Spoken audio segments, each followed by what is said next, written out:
شايفين الشعب الصيني حتى القرد علموه على العمل.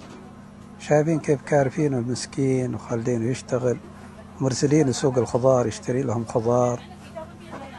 نحن لو عندنا قرود زي كذا كان يا سلام، كان استغنينا عن الأولاد اللي عندنا. لما نقول لهم روح اشتري لي حاجة، روح جيب لي غرض، روح جيب لي حتى لو كاسة موية، جيب لي كاسة موية، قال كلم أخويا. ليش ما تكلم أخويا؟ أنا أمس جبت لك، أنا رحت، أنا سويت. لو كان عندي بس زي هذا القرد كان كلهم أعطيتهم بلوك. حظ صاحبة هذا القرد، شوف بعد يشتري خضرة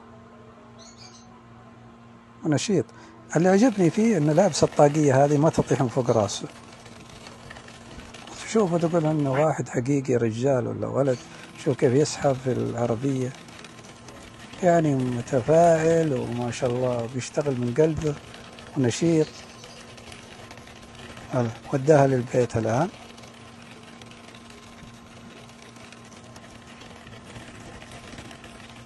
شوف دخل باجوة البيت الآن، جايب الأغراض ويرتبها لصاحبة البيت.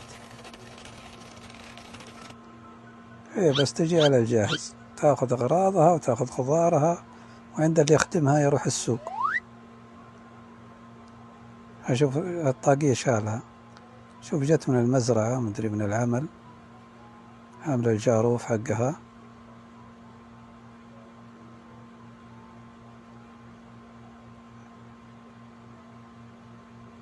دخلت البيت تنادي على قردها، جاء لها القرد، تشكر القرد على الطلبات اللي راح اشتراها وارسلتها له بالسوق وجابها. حتى الفلوس أعطت الفلوس، أمنت إنه ما يضيعها. نحن نعطي أولادنا الفلوس ما عاد نشوفها، نص يطيحونا في الشارع يجونك.